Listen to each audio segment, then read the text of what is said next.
Hi, I'm homosexual Brian Safi. And I'm feminist Erin Gibson. And this is Attitudes. Gender issues. LGBT plus issues. Pop culture. Ooh. Yes, honey. You said it, not me. You said it, not me. You said it, not me. Can you handle it?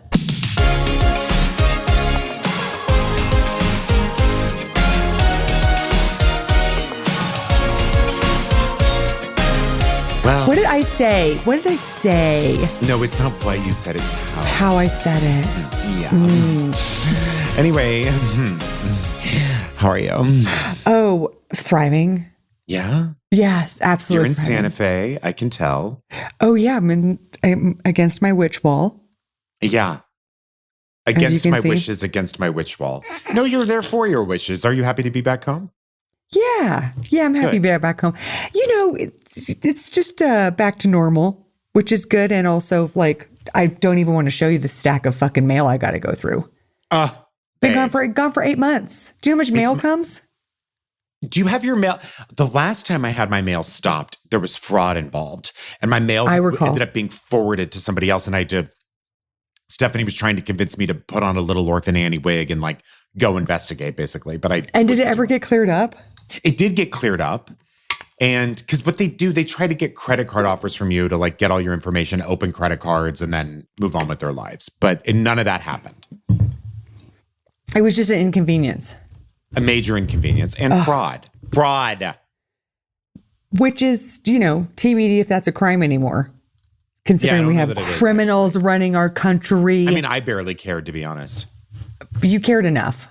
Just barely. You cared just barely. Are you in So New do York you- City? Yes, I am. But I want to know, first of all, how much of your mail is real? Like, I imagine 10%? everything important comes over. Yeah. 10%. So, like, what are you just recycling shit, basically? Well, I paid my Subaru off. So I've got my I've got my certification. Congratulations. Okay. Oh my I got to God. scan that, put it in the computer. Okay. You are officially a Subaru owner. It is no longer me leasing it from the bank. Thank you so much. I am officially a Subaru owner. Okay. You're not just a Subaru driver. You're a Subaru owner. Owner. Okay. I don't know if that entitles me to the Subie wave more than anyone else. I've explained the Subie wave, right? No. So apparently Is that a in clown? Subaru culture. Or is it like The Secret? It's a little mix of both. So in Subaru worlds, Yeah. apparently when you by the way, a thriving subculture. it truly is. Yeah. I'm so happy to be part of it. Good luck finding your car in Santa Fe when you drive a Subaru. Same in know what? Vancouver. I just go from one Subaru town to another. That's nice, though. I bet you know that the people are going to be nice. Oh, you know that. Well, you know what they're going to care about: a fucking good hike and a Okay. craft beer. That's okay, right. a craft cow beer, a good socks. hike. Yeah, Where all the darn good S&M clubs socks. are. Yeah. All of it. And our REI. Where the REI is. Yeah, exactly. Yeah. I don't know if they have IUDs while they're hiking. You know what I mean? They just do what they want. hikers. Whatever they want. It's about Have a outdoor baby or culture. don't. Nobody cares. Who cares? Oh, I am talking about that today. People do care. Okay. Do I have Subaru badges? Wait, what is this? What does a Subaru A badge, new Sergio? level unlocked of about Subaru this? lore. Aaron, Subaru gives you like free little icons you can stick on your car. No. And you know what? Why would this company want me to sully the paint with a sticker? True. But I it's doubt you would metal. put it right on your paint. It's metal? Yeah. Oh, that Your changes badge. everything. Okay, so it is my first Subaru. Dog paw would count. Shovel garden, no. Love, yes. Bicycling, no. Camping, no. Sorry, are you... What did that all mean? That's a link that Sergio put in the Of chat. the badges. Of the badges, yeah. Got it. I thought... Yeah. I didn't know if we were playing memory. Yours would be I like didn't know. Seagull, Diet Coke, Ryan. A Diet Coke. Ryan. Oh, my badges? Yeah. A seagull, a Diet Oh. Coke. Absolutely, yes.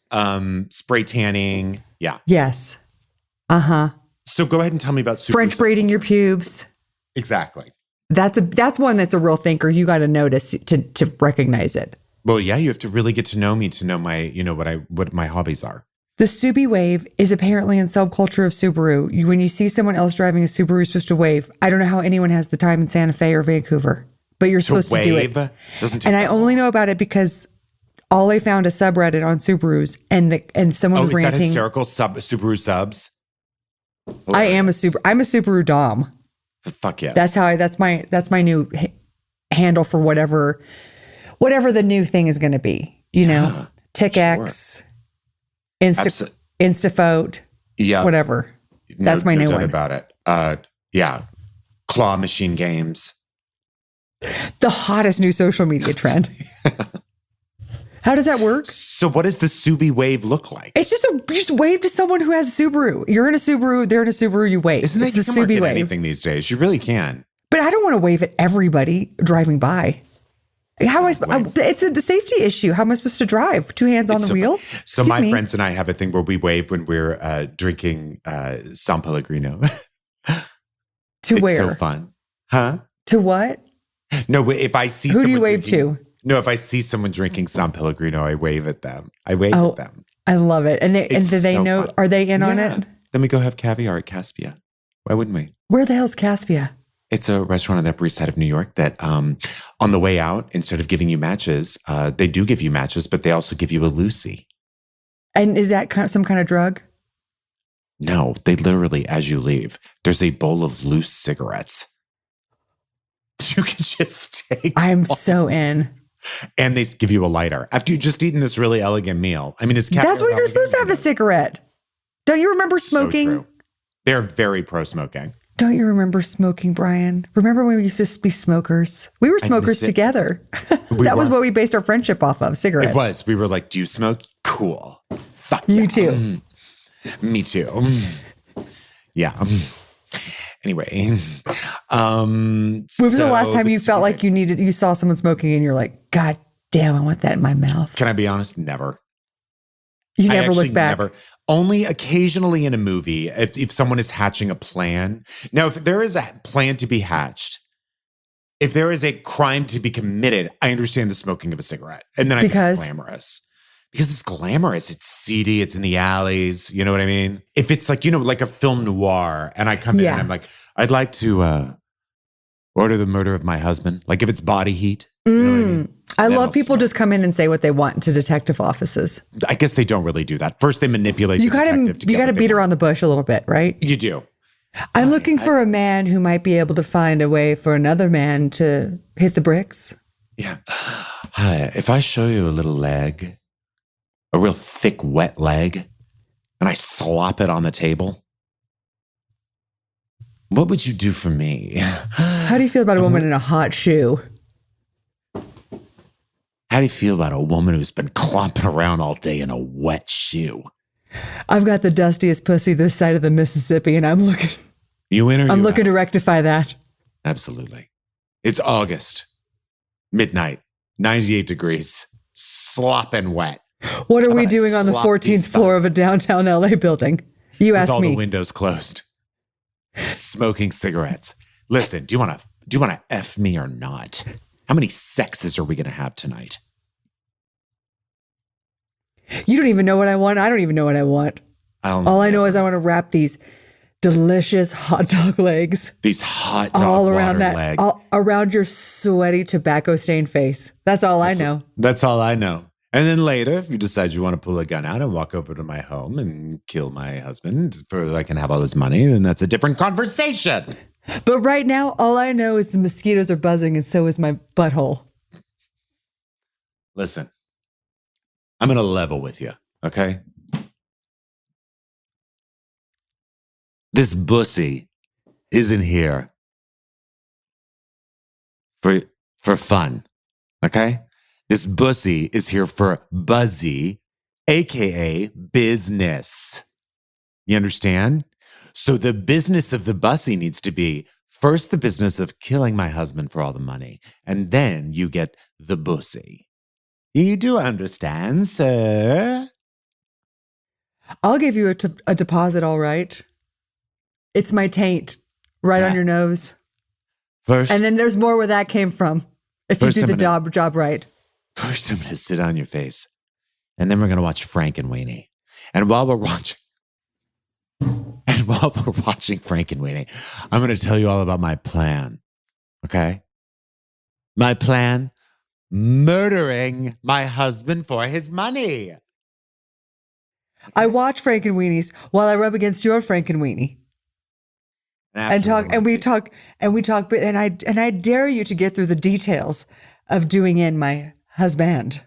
And then afterward, after we make love and after he's dead, I'm going to take you to Hot Dog on a Stick. We're going to chow down on a cheese dog.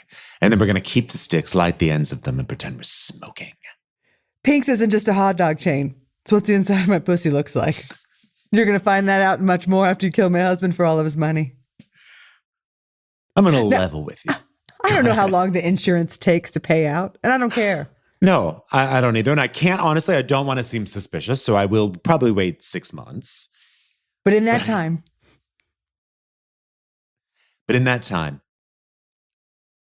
rest assured, why don't you put a bicycle seat on your face? You understand? Might be more comfortable for me. I want to slime all up and down that bicycle seat on your face. That's right. Attach a couple wheels. You understand? Ride you around town like a goddamn hobby horse. That's right. You know what? Nude I would from the waist up. It's either you or a bike. Wow. Should we get into some shoes? Honestly, I just have. We've got to do some business. We have to do some buzzy. I did want to say I saw my friend. I am in New York. I saw my friend Kevin Zach, his new show Ginger Twinsies that's off Broadway right now. That is a parody of The Parent Trap. That is so, but by the way, fully just adult. So funny, so well performed. It was just a blast. So and it's at the Orpheum Theater where Stomp used to be. So if you're in New York and want to see something truly, really, really fun, and also like, I didn't necessarily get all the references to The Parent Trap because the Lindsay Lohan one was never really my jam. However, it is still brilliant and hilarious. And Kevin Zach is truly one of the funniest people alive. So I encourage you, if you're going to be in New York, go see it. But really you need to do is come see my show. Well, your shows are sold out, correct? Except for Edinburgh? Well, in New York, they're sold out. But please come see me in Edinburgh. BrianSafi.com or my Instagram. Go to the link. And I'll see anyone. Actually, I'll see you tonight and Saturday if you're coming to the New York one. Remember, this is a work in progress show. Some of it will be performed to the hilt, and some of it I'm trying out a little, but we're all in it together, baby, and it's going to be really fun. But we also have a lot of business to attend to on the show, including Vault episode 99. Erin, you know what I like picturing sometimes? Huh? Like, okay, Vault episode 99, I think we would have already, I think, have been on Max Fun, right? Maximum Fun? Yes. Oh my God, we were so excited just about the podcast, about everything. We were growing. It was so fun. And I asked you before we started this podcast, fun. When was the last time you were genuinely excited? And it sounds like this might have been it. This might have been it. I'm going to say around Vault episode 99 was it. Now, in this episode, by the way. That must have been 2013. Wait, 2012? Because if we started in 2011. This was August of 2013. And I think you had already started doing the YouTube version too. So fun. Erin, we were just back from the Florida Hunger Games, or you were. I don't know what that means, though. I don't remember. And it was written by Suzanne Vega. I have no idea. Who knows? I was on a juice cleanse. Can you even imagine? Like, guys, don't do that. It's an eating disorder. What a dummy I was. And we also trade summer camp stories. And this week, Erin, there is a new Dateline. A cool desert morning. Now, it's funny because every day of my life. You live a cool desert morning. That's absolutely true. Can't you tell by my lack of moisture in my skin? No, honey, no one gets moisturized like you do. I'll be honest. Well, I inside out. I mean, I drink 3 of these a day. I'm always on the toilet because of it. You know what I mean? What is that? Water with my name on it. Oh, I see. That's why you're on the toilet. Yeah, it's a cute bottle. Where'd you get that bottle? It's called Frank Green, and my friends in Canada told me about it. And you can get it in the USA. It's metal. I love it. And you can put your name on it with a lightning bolt because I do everything fast.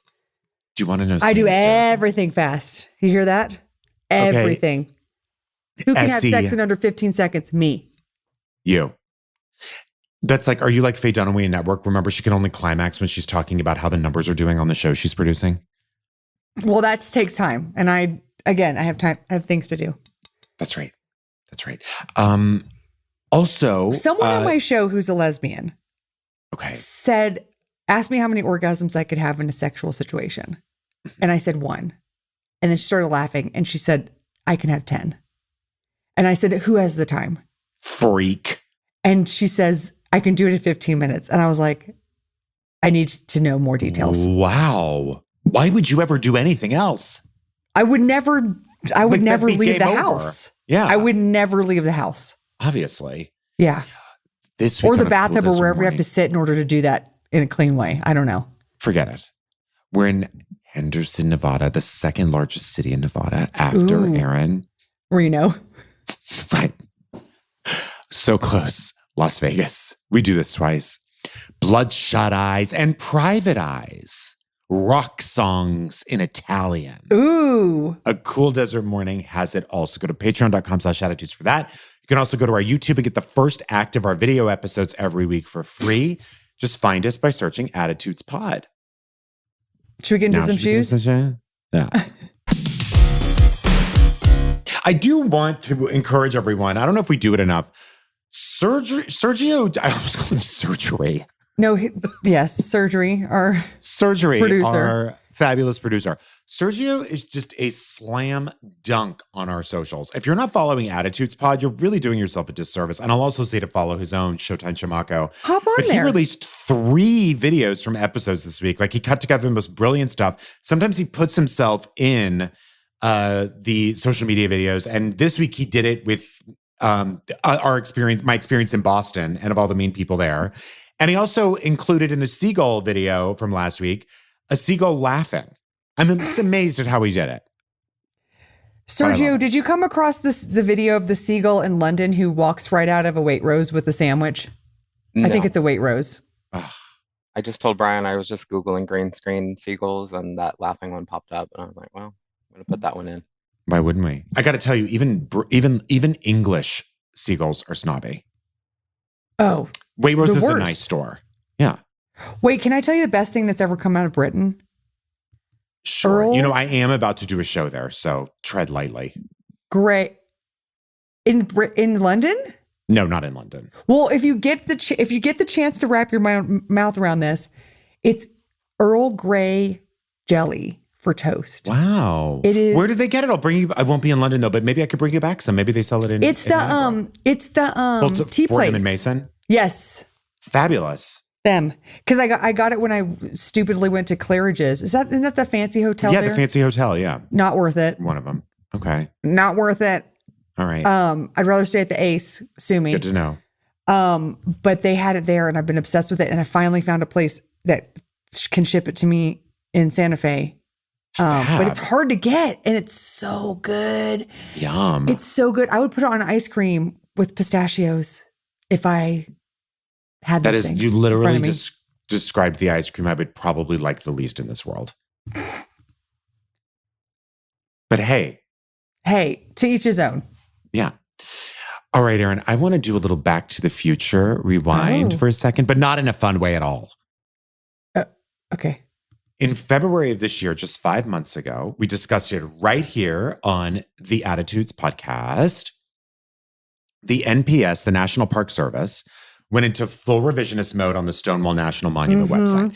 Remember, they deleted the word transgender. And then that was like on February 12th. And then the next day, they tweaked. So it went from LGBTQ plus to LGBTQ plus. That lasted a day. The next day, it just went to LGB. So they dropped the Q plus. Big time erasure of trans people, especially people like that it happened at Stonewall is such a slap in the face because this is really known as the national movement for queer rights. And when you erase trans people, you're also erasing the people who are on the front lines of that fight, like Marsha P. Johnson, Sylvia Rivera, Zazu Nova, literally there at the Stonewall Uprising in 1969, leading the charge. And here's the kicker. Those edits were tied to Trump's executive order, as I mentioned, that happened at the beginning of this year, really on day 1, January 20th, that ordered federal agencies to only recognize the male-female binary and to scrub anything related to gender identity from official materials and websites. And it wasn't just the National Park Service targeting Stonewall. In fact, it wasn't just the National Park Service because there was a mass deletion. Over 8,000 federal web pages were changed to remove references to LGBTQ plus people, DEI, trans inclusive language, and even, this was back then, COVID. So just full erasure of people, history, and even deleting something that happened a couple of years ago. It was just nuts. So fast forward to now, 5 months later, and honey, that erasure train, I wish I could say the erasure train hit high speed and I meant the band Erasure, and they were just launching a huge takeover. Which is exactly how you pronounce their name, Erasure. Is it Erasure? Yes. Oh. I've always said it like that. Do you say Erasure? Right. I don't know, but I say it, I say Trent Reznor and Erasure. Okay. And how do you say Sha-na-na? Shay. So the erasure keeps happening. Erasure keeps happening.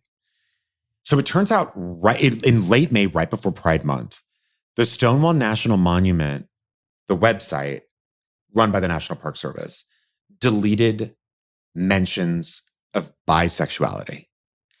But no one noticed this until last week when a journalist named Erin Reed caught it and she pushed it out. Hi, Erin. Hey, girl. Hi, Erin.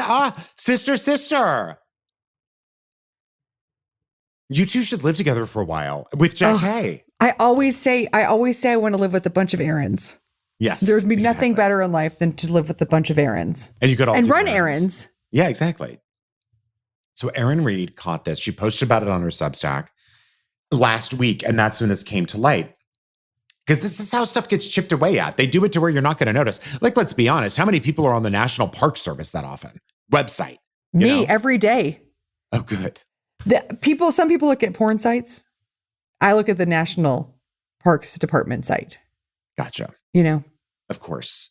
I go to, BBC or The Guardian or New York Times, and you go to National Park Service. Yes. No, only to jerk off. Right. Oh, yeah. That's right. You do jerk off at The Guardian? To The Guardian? I do. Okay. Yeah. So as of July 11th, the site says, when it's talking about the history of Stonewall, before the 1960s, almost everything about living authentically as a gay or lesbian person was illegal. Okay.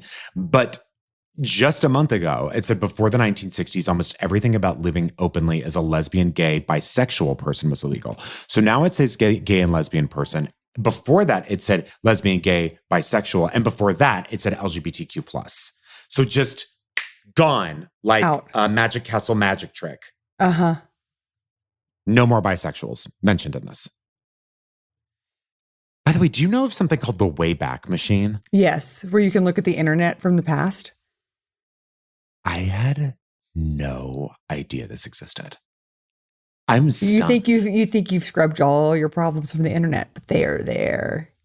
As they used to say on MTV's True Life, you think you know me, but you have no idea. The Wayback Machine is like this time capsule run by what's called the Internet Archive. Do I need to spell out what that means? Probably not. The Internet Archive. I know what all this is, but I don't know if there's other brands. I don't know this. Listening to the show. The Internet Archive is a nonprofit that lets you look up older versions of websites, see what has changed on those websites and when it's changed. And also, it's for people like Erin Reed and clearly Aaron Gibson, who, researchers, journalists, people like this who want to hold government organizations accountable when they've tried to make things disappear. Yes. It's a fact-finding mission, basically. So thanks to that, we know that the history and culture page got edited on the Stonewall website. It used to say LGB multiple times and now just says gay and lesbian. Or occasionally it will say the Stonewall community instead of even saying gay or lesbian as like some weird kind of euphemism, I guess. Like that is according to them. Do you ever go to them.us? Them.us? Them.us. No. It's a website. Oh, see, the teacher becomes the student. It's true. So I also didn't know this, but apparently there's one guy named Steve Love Menendez. He is the guy who installs hundreds of pride flags every year at the Stonewall Monument. He's been doing this since 2017. He's like the guy who does it. But this year they said rainbow flags only. No trans flags, no progress flags, nothing. And the National Park Service will no longer be covering the cost of it. But of course, because the community, I think more than ever should, and I think is trying to stick together as much as possible. People bring their own flags and install them there anyway. Like if they say no trans flags, they're like, okay, so we'll bring 5,000 of them instead, but the National Park Service isn't covering that anymore. I also want to say that Stonewall Inn, like the actual bar, it is and the nonprofit that it is sort of affiliated with are not run by the National Park Service. So none of this is the fault, for instance, of the Stonewall Inn or the nonprofit next to it. No, it's all the National Park Service. But the owner of Stonewall has a good quote about it. And he said, this isn't just digital oversight. It's a deliberate act of invisibility by people who are already marginalized. And this just adds to that. And honestly, I feel like it's not something I talk about that much on here, but because I think it goes without saying, but I guess we need to start saying things that go without saying. Obviously, bi visibility is a huge deal and does matter. Obviously, trans visibility is a huge deal and does matter. And literally, lives, health, and livelihood depend on it. And Stonewall is really the shiniest symbol of the fight for liberation for queer people. And it just is such heartache and a slap in the face and erasure. It did both. Of history to just start going down the list of letters and removing them. And it really obviously isn't just about the National Park Service doing this. Yes. Yeah, it starts with just a few words are now missing from a webpage into a much bigger deal where people in government stop saying these words. And all of a sudden it's like, what's next to go? The L, the G, both? Also, what they're doing they're doing these Herculean efforts to erase people and identity. Meanwhile, completely tanking the economy, ruining every relationship we have with other countries. That's right. They're wreaking havoc on and attacking both queer groups, women, vulnerable populations, exactly. Immigrants. Yes. Because they're doing nasty ass shit. This is and they're doing nasty things. And as them says, like when I was what I was reading, like it also just completely is a distortion of history. Yeah. Maybe they name check Marsha P. Johnson, Sylvia Rivera, et cetera, but they don't say that they were trans. They don't honor them in that way. And by honor, I just mean like say who they were. And that's a big part of history because anyone, G or L, should obviously be, and I'm really specifically talking to white gay men, of which I am one, but specifically talking to them of like, it's our fight, not your fight that you feel okay about now. Yeah. It's not just for the dinks. You know what I mean? Who are the dinks? Dual income, no children. No kids. Okay. Yeah. Actually, Aaron, you're a dink. Hell yeah, I am. Yeah. No, I'm how not. much is Oliver costing these days. I have children. They're just same age children. Got it. Yep. I didn't want to have kids, but here we are. Yep. Here we are, a house full of people. Okay. That's true, actually. And I have kids. Not to mention her. My daughter. Yeah. There she is. I have kids.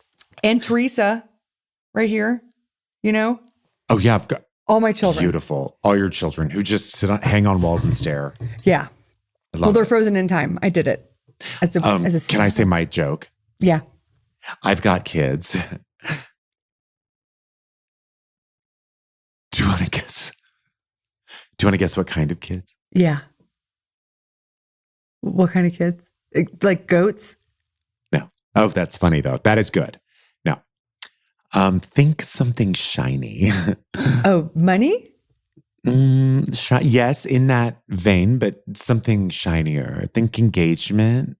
Oh, rings. Well, diamonds? Diamonds are my kids. Diamonds are my kids. How many children do you have? That's a funny joke. I'm going to test that one out on. Do that tonight. Yeah. How many kids do I have? Counting diamonds?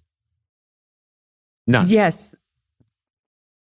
You're aspirational. I mean, yes. When I have children, they will be. Yeah. So yeah. Okay, before I talk about my shoes today, and I do have 2 shoes, I just want to make it real known how I feel about Greg Abbott and his handling of this flood. that happened in Kerr County. It's so horrifying. Over the July 4th weekend, as a Texan and as a former Central Texan. Well, sort of. Yeah. Well, I Not used really. to. Well, I lived in the Panhandle. I lived in Houston, so I never. Yeah, I mean, lived on the outskirts of Central Texas, but sure. Nonetheless, I grew up going to Girl Scout camp in the Panhandle, and so not that you have to have a personal experience to feel absolute. No, this is so tragic. Absolutely fucking enraged and heartbroken over what happened, but you know, Greg Abbott doesn't want to talk about whose fault this is. And he gave some fucking rambling Friday Night Lights speech that was just word salad from a coward who's too fucking cheap to take care of people of Texas. I don't even think this man is, I think he's sleeping soundly every fucking night. I don't even think he gives one fuck. And what is sad, this man, I'll tell you how little he cares. These are his constituents' kids going to this camp. Yes. These are people who voted for Greg Abbott. That's right. And they're very fucking wealthy, and he still doesn't fucking care. So if he doesn't care about the people buttering his bread, he needs. That's what is so nasty about it. It's like you saying that you don't need to know who's responsible for this is also like you trying to seem empathetic, but really it's just you being lazy. He is so lazy and cowardly, yes. And didn't say there was not one empathetic thing that he said. No, he didn't express any heartbreak or anything for these kids, some of whom still have not been found. Right. I will say there's a lot of people to blame for this. Greg Abbott is absolutely one of them. And I hope he gets everything coming to him. Me too. The people of Kerr County need to look in the mirror and ask themselves how much they are to blame, because they were on the precipice of rejecting the American Rescue Plan Act funds in 2021. 42% of the residents wanted to send the $10 million grant back to the federal government because it came from Biden. They ended up taking it, but they did not build things that were helpful. Just so that later a politician won't have to answer for the fact that they took money from a Democrat. Like, give me a break. From the federal government. They don't care about these people. And also, when you say we're not taking money from the federal government, let's just be real fucking clear. That is your money. That is your money that is being reallocated to you. It doesn't matter who it's under. That is your fucking money. People pay taxes. Taxes should pay for things for people, period. End of story. It doesn't matter who it comes from. And I'll tell you another thing. They ended up building things that were not helpful for any warning systems, early warning systems for any climate change related weather. They are so allergic to anything that feels like climate change. They had the opportunity to build a $1 million alarm system for floods on the fucking river, and they didn't fucking do it. Exactly. And so that's why he doesn't want to talk about who's responsible, because he is. No. And shout out to my friend Molly, who alerted me to this Texas Monthly article from 2011, talking about all the things that there was like a lot of infighting at this camp and a lot of things that could have happened. The camp could have built the alarm system. They had the money to do it. So many people failed these kids. So many fucking people failed these kids. Mm-hmm. And all of them against partisan reasons, or because there was money involved. And those are very shitty excuses for a lot of lives to be lost. And we're going to see this time and time again, because it's just, our world is getting more partisan. And do not be a frog in boiling water with this shit. Like, you have to stay mad. You have to stay diligent. And I hope Texans who listen to this podcast, obviously we're most probably very aligned, but it is time to start drawing a hard line in the sand with your family who are supporting these motherfuckers. Period. It is time. They need to feel the wrath of their decisions. And maybe their wrath is like, they need a strong talking to, or they need to, I think people are sometimes afraid to talk to their parents who don't agree with them because they think it's going to be a fight. But I'm telling you, it's going to be worth it in the end, because at least if you can get through to them and you can make them see how their vote is ruining the fucking world, it's worth at least a shot. Anyway, that's my fucking TED talk about the floods. And I'll That's have a more good on that because there's a fundraiser that might be coming up that I'm going to be participating in. So nice. if you're following my Instagram, it'll be on there. Okay, this is my plural shoes because I think these stories are related. Kissing cousins, if you will. Okay. One comes from Forbes and a reporter and new name icon, Eleanor Pringle. Hello, Eleanor. Calling Eleanor Pringle. Pop the fucking top. So the first one is about this study that a Bank of America did, or as Brian's mom calls it, Bank of America card. Thank you. Which essentially they did some research and they found out that women are the driving force behind the economy now. Specifically, that women's spending and annual income growth has rocketed past male counterparts. Not only that, there's more women entering the workforce, and that's largely attributed to growth in women-intensive sectors. Okay, so not only are women participating in the economy, they're creating and growing. I'm saying women-intensive, but basically, like, I'm using that in the inclusive term because it's education, social services, clothing, healthcare, things that are also give back, healings, things, caring things. Right. Not refineries. No refineries. No monster trucks. Because that's what I like to stick my dick into, Refineries. Yeah. It's dangerous. More like Refinery 29, right? Oh, yeah. Yeah. Do you know what Refinery 29 is? Yes, I think they've even covered us before, actually. They gave us a nice review or something. Okay, good. Or just making mentioned sure. our podcast. But yes, of course I know Refinery 29. Okay, so that's a pretty cool stat. I like parody. I don't like competitions. Does that make sense? Sure. I want things to be parody. equal and feel Parity. Got it. Yes, not Parrity. Like a parody of an oil refinery. You don't want to see a sketch show about like monster trucks or oil refineries. Right, exactly. Okay, got it. Okay, but then you have this article from the New York Times by Carolyn Kitchener, which is all about how the White House is assessing ways to persuade women to have more children. Yeah, right, exactly. Yeah. Okay, so this came out in April. China's doing a similar thing. The traditional family values is like the thrust of a lot of their stuff now. Yeah. Oh, so we don't have a space race anymore. We just have a procreation race, basically. Correct. Yeah. But also not encouraging people in any practical way to do that. Like not supporting people if that were to happen. Yeah. No. Right.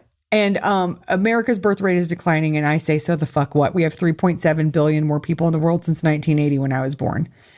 Maybe it's time we hit the brakes. Yeah, I'm fine with that. And really, it's just having more kids to like make more money. That's all. No, that's all it is. It's an economic. I woke up on the jaded side of the bed today. No, but you're not wrong. It's because you want to have a large workforce you can exploit or a large payer base that you can also abuse. Like it is not about like. It's about money. It's about fiscalness, and it's about the fact that we've built this economy that we can't sustain if we don't have enough people to. And I don't give a shit. I do think that parents I know are raising kids that I feel like will only make the future save us. Better. Yeah. Yes. No. I'm not saying. I know you're not. Kids are bad. I know. I don't. I get this weird reputation that I don't like children. I fucking love kids. I just don't personally want to have them. I don't love them. Huh? What? I said I do love children, but I don't. Oh yeah, that's have what them. I said. But you said I don't love them. No. That's what I said. Wait, which is the thing you said? Yes. That you do love kids. Listen. That you don't love kids. Listen. Is it because children are scared of you? They are scared of me. No, it's the opposite. It's the opposite. You're scared of them. They're never scared of me. They're like those cats at old folks' home who knows who the next person to die is. Do you know what I mean? Like they only want to be around that. I'm the one in the old folks' home about to die. And what do you think that why are they're attracted to you because you're not like placating them? I'm not forthcoming with them. Yes. And so they're like, who's this strange creature? Exactly. Okay. But how do you feel about children? That's what I'm saying.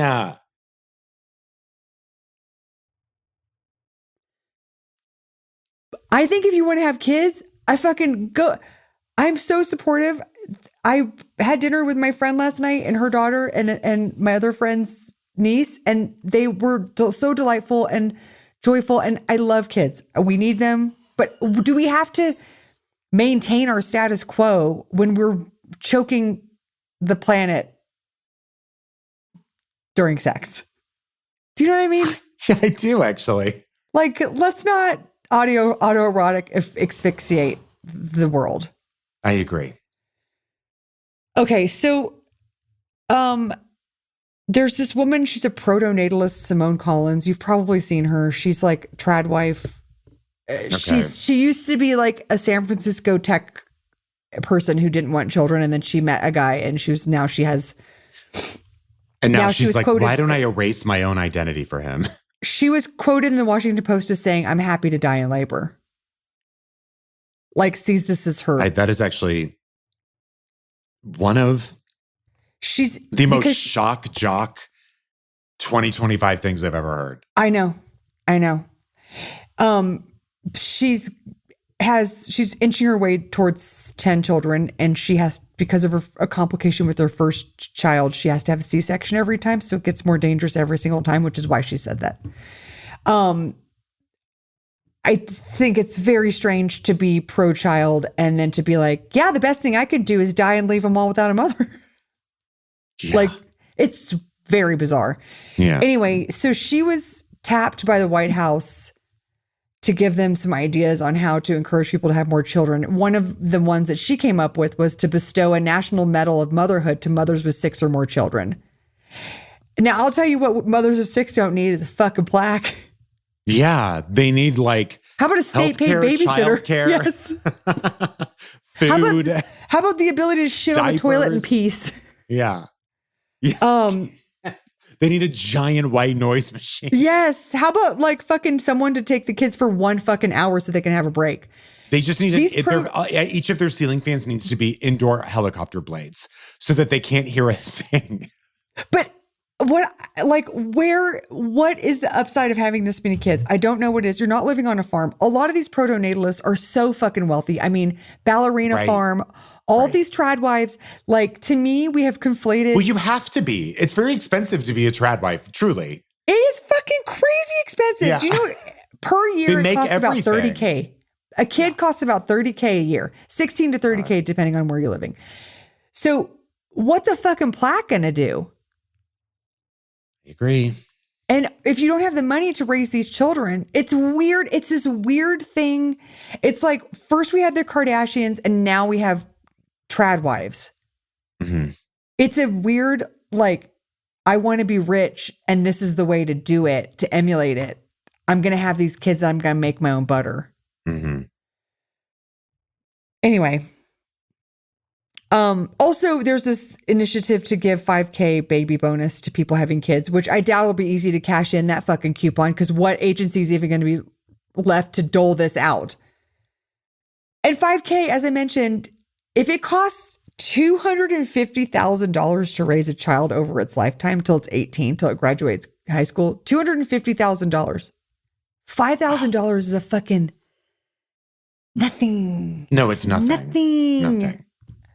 How about if you want people to have more kids, maybe you should take away guns so there's not school shootings, or don't tank the economy, or don't strip the social safety net in the country. Right. But I can't help but think, like, what these two things have in common: how women making gains in the economy and a desire to keep them barefoot and pregnant are just two sides, just like, seem to be the only options in this country. Either women are ahead, or there's things that are trying to make them very behind. And I'm not saying having children puts you behind. If you have the support and the financial capital to raise those kids, and have your own have a choice in the matter and everything. But not many people have that. And there's all these trade-offs that you have to have. So, like, why are we penalizing women for, I mean, listen, part of the reason that there's a global birth rate decline is because women have more autonomy. I don't think that's a bad thing. If you want women to have more children and have more say about their lives and how they want to spend it. Let's fix the costs, the rising costs of raising children. Let's fix how difficult it is to have a kid now. Let's not put women back at home, imprisoned in their own homes, so that we can, there's a third option, and it's a really cool option. And I don't know what it is, but it's where everybody helps the people who want to have kids. And we make it so that it's not an absolute burden, and that by having a child, you disappear as a human being. Nice. I agree.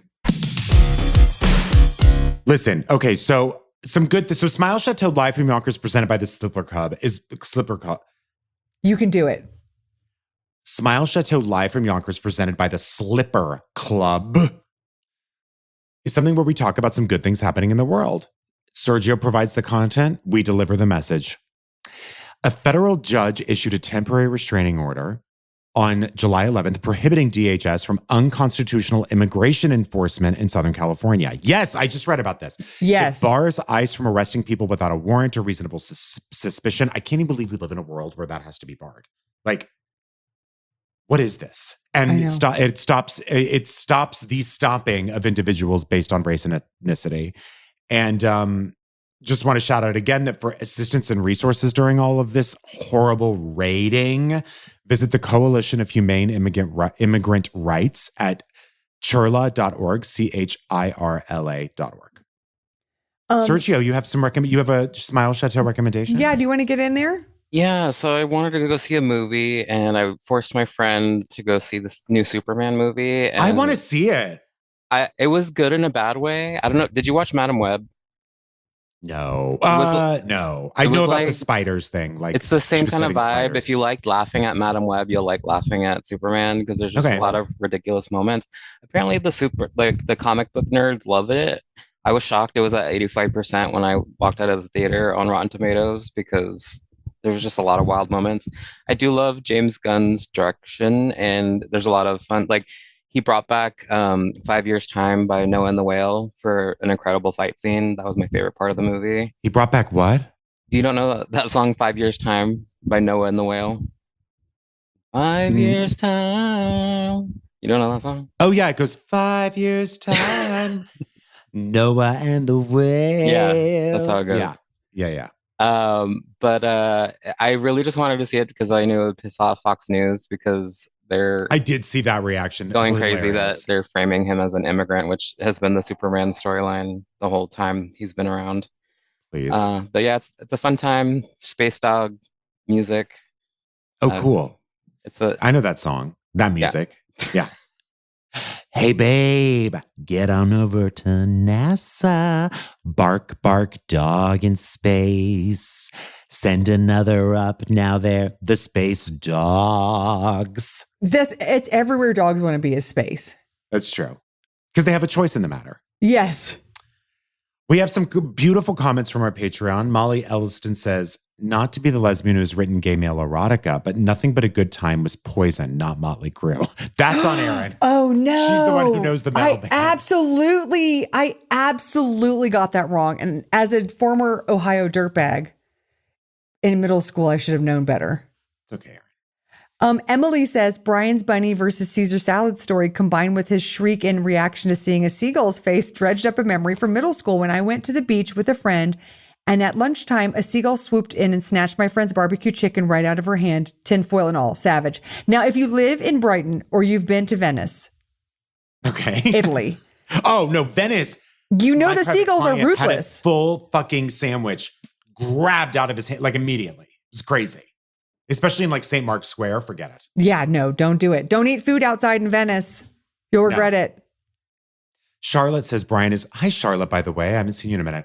Brian is completely nonplussed when Erin drops that she, quote, did Adderall. Listen, come on, we're who we are. Trash bags. Leah McCormick says, Erin, please explain how is a seagull suddenly appearing and seemingly coming for you from under a table while in the safety of your home, just nature doing its thing. Yeah, thank you, Leah. If anything, Brian underreacted during that avian jump scare, because I'm telling you right here and now, I would have absolutely jumped right out of my skin, screamed myself hoarse, and probably shit myself. Leah, you and I are different people. Thank you, Leah. We got some comments about the final decorating sense ep for this new thing we're doing. Dusty Meatball says, Joan is capitalizing on her renewed fame and is selling merch. Honestly, good for her. Wait, it's on T Republic. Hold on. I just have to say, though, a lot of people sent this in, and a lot of people aren't recognizing that this is AI generated. So support that with what you will. Wait, so this is AI generated, so it's not Joan? She's posting it herself, but she probably just went to some AI generator and was like, make Joan stuff and design. How do you know it's AI generated? You can tell from the pixelation. Like everybody that's posting you these, can like, tell. Yes, you can tell. These like animated pictures of themselves on Instagram, that like weird texture. For sure, that's what's happening here. Yeah. The fact that she said there's one that says the 90s, there may be some regrets. Okay. Cheap but fun. I saw, I painted over it. Just paint it.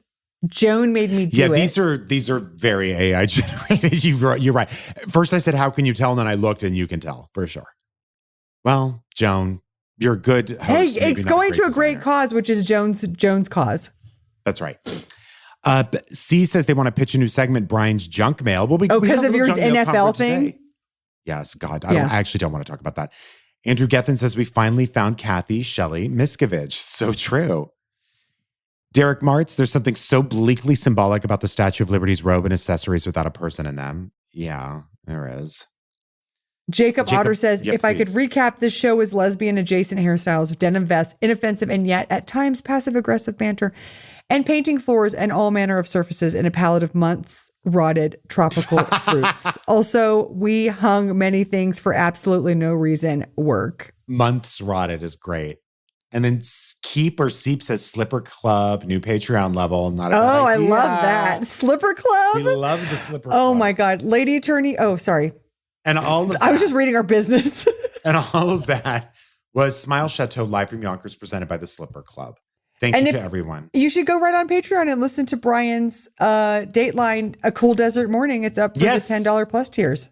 And also, technically, I will be in Edinburgh. My shows don't start next week, but I'll be in Edinburgh starting next week. Can you believe it? So go harass him on the street.